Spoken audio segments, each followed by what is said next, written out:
بزار اور ترمذی میں حضرت عبداللہ ابن مسعود سے نبی ایک وسلم کا یہ ارشاد نقل ہوا ہے، ان المرأۃ عورۃ، عورت چھپا کر رکھنے کی چیز ہے۔ ان المرأۃ عورۃ فاذا خرجت، جب وہ گھر سے نکلتی ہے، استشرفھا شیطان، اب شیطان جو ہے اس کو تاک میں رکھتا ہے۔ واقرب ما تکون فی روحۃ ربھا وہی فی قعر بیتھا، وہ اپنے رب کی رحمت سے قریب ترین ہوتی ہے جبکہ اپنے گھر کے بھی کسی اندرونی حصے۔ اسی لیے فرمایا مردوں کے لیے مسجد میں نماز افضل 28 گنا، اور عورت کے لیے گھر کی نماز مسجد سے افضل، گھر کے صحن کی مسجد سے افضل، دالان کی صحن سے افضل، کمرے میں اس سے افضل، اور کمرے کی کوئی بغلی کوٹھڑی ہے تو اس میں سب سے افضل۔ یہ احادیث نبی اکرم صلی اللہ علیہ وسلم۔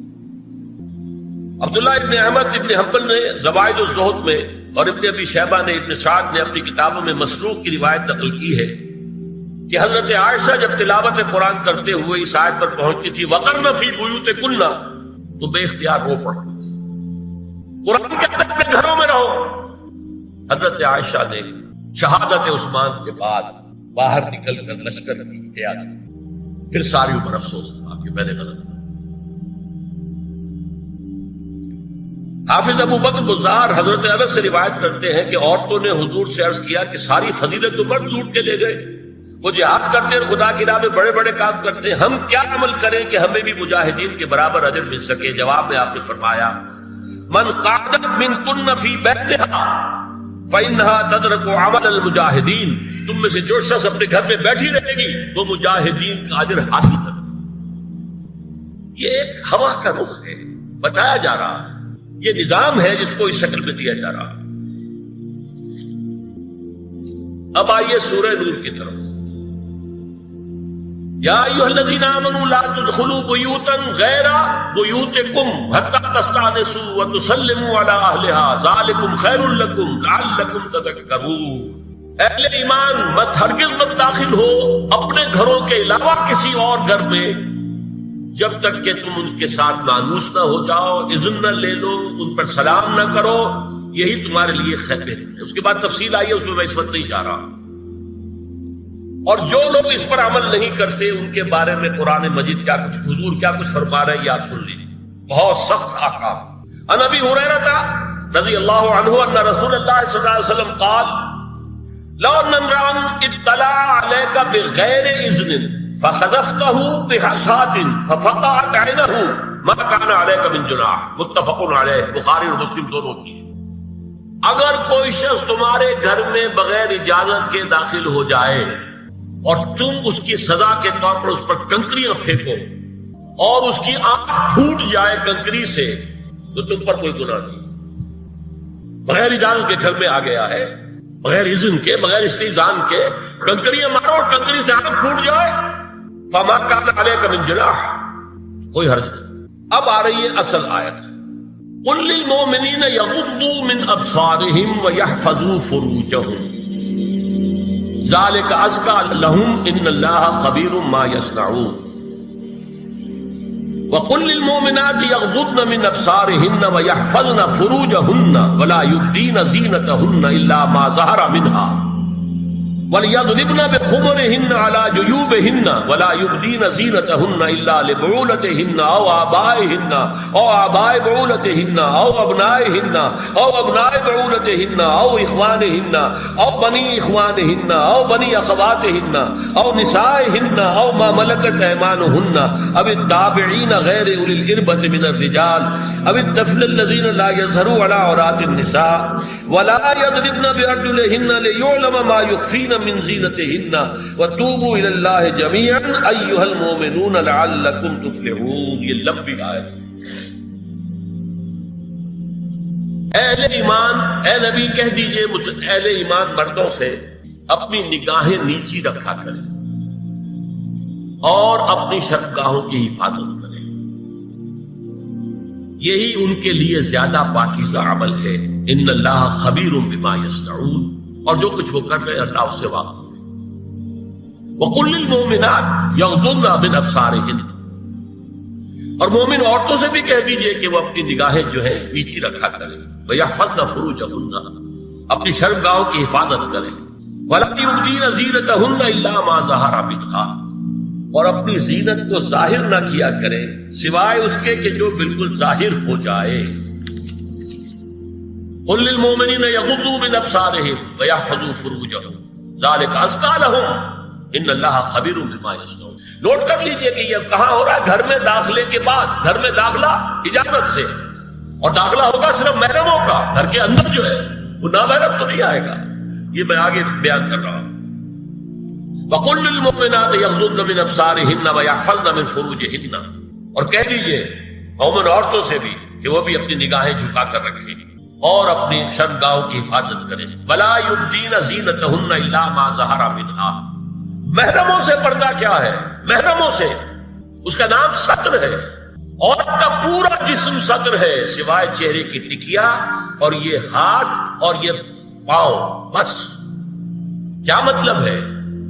بھائی بھی نہیں دیکھ سکتا بہن کے جسم کا کوئی اور حصہ، باپ بھی نہیں دیکھ سکتا بیٹی کے جسم کا کوئی حصہ، یہ ستر ہے، ستر محرموں سے پردہ ہے۔ وَلْيَضْرِبْنَ بِخُمُرِهِنَّ عَلَىٰ جُيُوبِهِنَّ، یہ بھی گھر کے اندر کی بات ہو رہی ہے، کیونکہ میں پہلے بتا چکا ہوں جلباب ہوتا تھا جب گھر سے باہر نکلتی تھی عورت تو وہ اپنی چادر لپیٹتی تھی، اپنے چہرہ نہیں ڈھانپتی تھی، صرف چہرے کا حکم دیا گیا اس کے ذمن میں، وہ سورہ احزاب کی آیت میں رہ گئی تو میں بیان کروں گا۔ اور خمار اوڑھنی ہوتی تھی جو گھر میں اوڑھتی تھی، گھر میں ظاہر بات ہے کہ جلباب تو نہیں لیا جا سکتا، آخر گھر کا کام کاج کرنا ہے، ہلکی سی اوڑھنی وہ گھر میں، لیکن فرمایا وَلْيَضْرِبْنَ بِخُمُرِهِنَّ عَلَىٰ جُيُوبِهِنَّ، اور انہیں چاہیے کہ اپنی اوڑھیوں کے بکل اوڑھنیوں کے اپنے سینوں کے اوپر، گریبانوں کے اوپر بھی مار لیا کریں۔ اب اس کے بعد فرمایا وَلَا يُبْدِينَ زِينَتَهُنَّ إِلَّا لِبُعُولَتِهِنَّ، اب یہاں یہ زینت کا لفظ آ رہا ہے چہرے کے لیے، اور چہرے ہی میں کچھ سنگھار بھی ہوتا ہے۔ اب ان کے لیے کہا گیا کہ چہرے کی زینت اور چہرے کے اوپر اگر کوئی بناؤ سنگھار ہے، زیور ہے، اس کی زینت نہ ظاہر کریں، مگر اب یہ یہاں تفصیلی آئی ہے، جو محرم ہے ان کی تفصیل۔ تو فرمایا کن کے سامنے ظاہر کر سکتی ہے؟ الا لبعولتہن، سب سے بڑھ کر تو شوہر، او آبائہن، اور یہ آپ نے باپ، اچھا باپوں میں نوٹ کی دی، باپ حقیقی ہو، اخیافی ہو، اللہ ہو یا رضاعی ہو، یہ چاروں قسم کے باپ اس میں شامل ہیں۔ جس عورت نے دودھ پلایا تھا اس کا شوہر بھی باپ بن گیا۔ او آبائے بعولتہن، اپنے شوہروں کے باپ، یا ابنائہن، ان کے اپنے بیٹے، بیٹوں میں بھی آئیں گے چاروں، اللہ کی، اخیافی، عینی اور رضاعی۔ او ابنائے بعولتہن، اور اپنے شوہروں کے بیٹے، ہو سکتا ہے شوہروں کی اور بیویاں بھی ہو تو ان کے بیٹے بھی، جو ستیلے بیٹے ہیں وہ بھی محرم، ان سے کسی شکل میں کبھی شادی نہیں ہو سکتی۔ او اخوانہن، یا ان کے بھائی، او ابنائہن، یا اپنے بیٹے، او ابنائے بعولتہن، یا اپنے شوہروں کے بیٹے، او اخوانہن، یا اپنے بھائی، او بنی اخوانہن، یا اپنے بھائیوں کے بیٹے، او بنی اخواتہن، اپنا بھتیجا، شوہر کا بھتیجا نہیں، اپنا بھتیجا محرم ہے، اپنا بھانجا محرم ہے، شوہر کا بھانجا محرم نہیں ہے۔ او نسائہن، یا ان کی عورتیں، اپنی عورتیں، جان پہچان کی عورتیں۔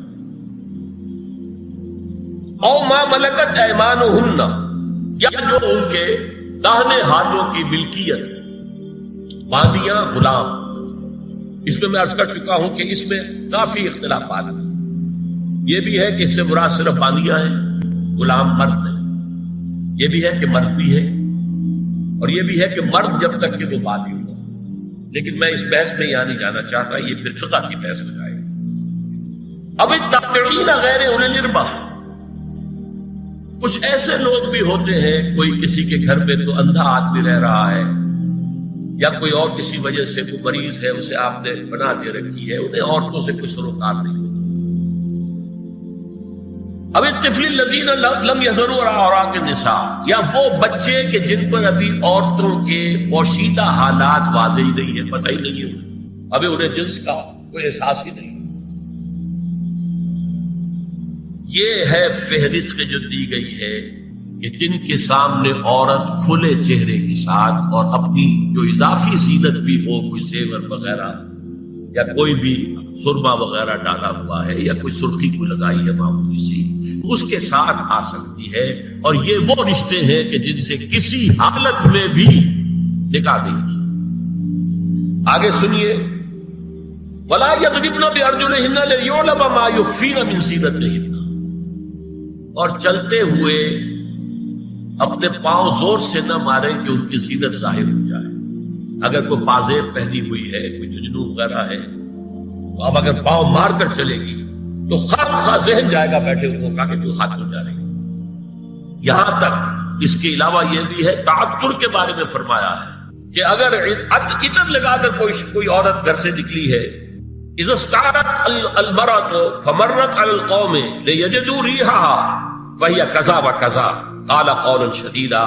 اس ابو داؤد کی روایت حضور نے فرمایا جب کوئی عورت عطر لگا کر، خوشبو لگا کر نکلتی ہے کہ لوگ اس کی خوشبو سوگے یا اس کو اوپر مطلع ہو جائیں تو ایسی ہے ایسی ہے، بہت سخت الفاظ حضور نے استعمال کیے کہ جس کو راوی نے نقل نہیں کیا۔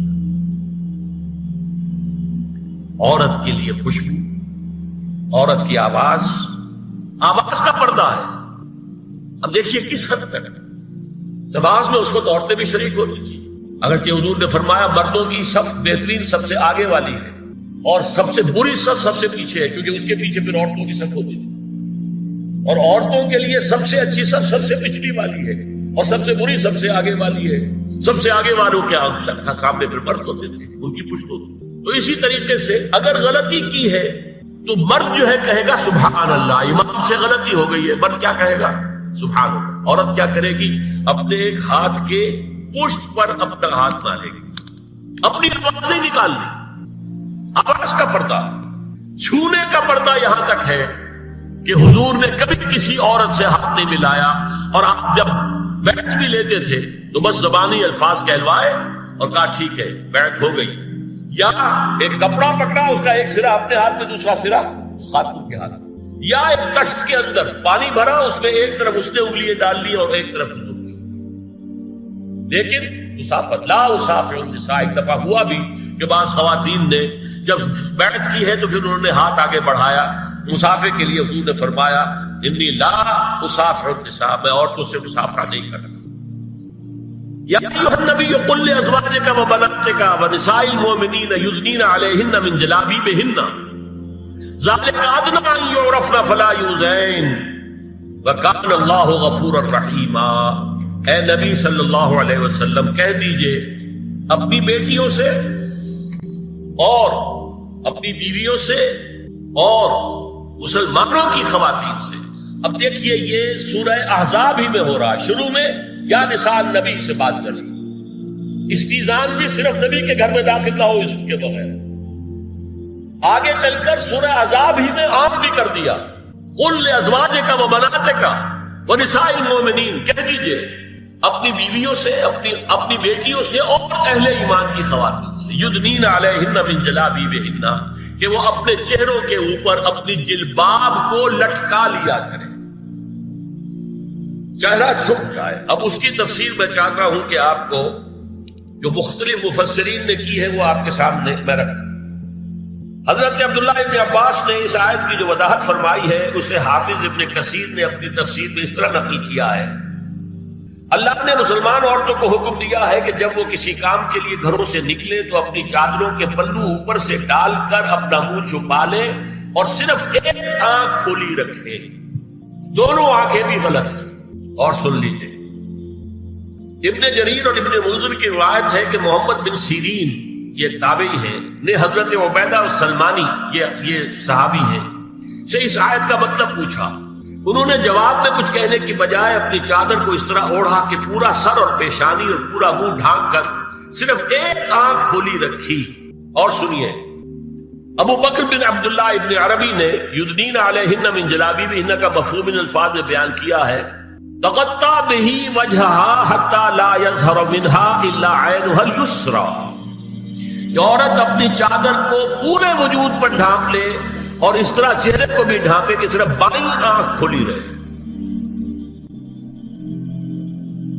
علامہ حمید الدین فراہی کو نظم قرآن کے فہم میں خصوصی مقام حاصل تھا۔ انہوں نے حجاب کے بارے میں اپنے ایک مکتوب میں ہاتھ اور چہرہ کھلا رکھنے کو جائز قرار دینے کے موقف کے بارے میں لکھا ہے کہ میری رائے میں نظم قرآن پر توجہ نہ کرنے سے یہ غلط فہمی پیدا ہوئی ہے۔ وہی بات کہ سورہ احزاب میں گھر سے باہر کا پردہ ہے اور سورہ نور میں گھر کے اندر کا پردہ ہے۔ بہرحال الحق احق بان یتبع، حق جو ہے وہ اس کا زیادہ حقدار ہے کہ اس کی پیروی کی جائے۔ میں اس مسئلے پر مطمئن ہوں اور میرے نزدیک اجنبی سے پورا پردہ کرنا واجب ہے، اور قرآن نے یہی حجاب واجب کیا ہے جو شرفاء میں مروج ہے، بلکہ اس سے بھی قدر زائد ہے۔ مولانا فراہی کا یہ مکتوب ماہنامہ حیات نو بلیریا گنج انڈیا کے اکتوبر سن 92 کی شمارے میں شائع ہوا۔ یہ ہے علماء کی رائے۔ حضرت ام سلمہ اور حضرت میمونہ نبی صلی اللہ علیہ وسلم کے پاس بیٹھی تھی، اتنے میں حضرت ابن ام مکتوم آ گئے۔ نبی صلی اللہ علیہ وسلم نے ان دونوں سے فرمایا احتجبا منہ، ان سے پردہ کرو۔ ازواج نے عرض کیا یا رسول اللہ علیسا